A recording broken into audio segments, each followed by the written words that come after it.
cô nhìn sân anh cô ta xa ca chạy lo cái anh chế cô quay lệ rong cao nè đường son lấy khó quay lệ cô nhìn sang cá nhé cao lại nó chua tay ai à lên cao lại nó chan tay ai à lên cô nhìn sân anh cô ta xa ca chạy lo cái anh chế cô quay lệ rong cao nè đường son lấy khó quay lệ cô sang cá nhé cao lại nó chua tay ai à lên cao lại nó chan tay ai à lên lấy tao có cô tay này luôn rơi cao tay pro tôm lấy quay tôm trời rong chế cô sập bài chế tay tối cao hót man rạ lên lấy tao cao cô tay này luôn rơi cao tay pro tôm lấy quay tôm trời rong chế cô sập bài chế tay tối cao hót man rạ lên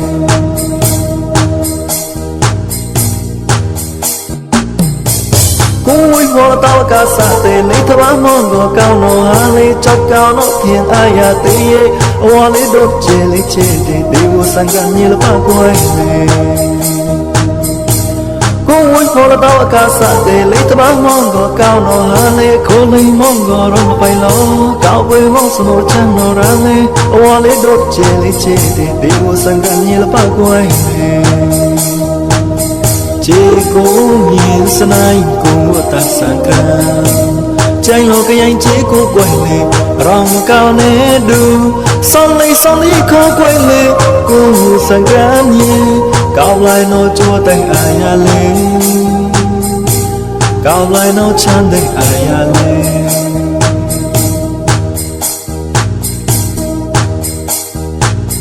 lấy tao có cô tay này luôn rơi cao tay pro tôm lấy quay tôm trời rong chế cô sập bài chế tay tối cao hót man rạ lên lấy tao cao cô tay này luôn rơi cao tay pro tôm lấy quay tôm trời rong chế cô sập bài chế tay tối cao hót man rạ lên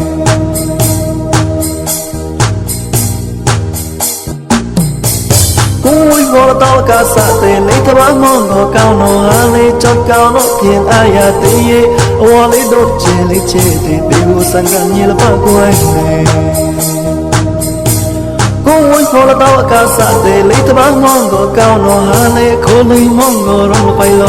cao với mong sơ mô chăng nô ra lê hoa lấy đốt chê lấy chê tê tê vô sang gan như là ba quay lê cô nhìn sân anh cô ta xa ca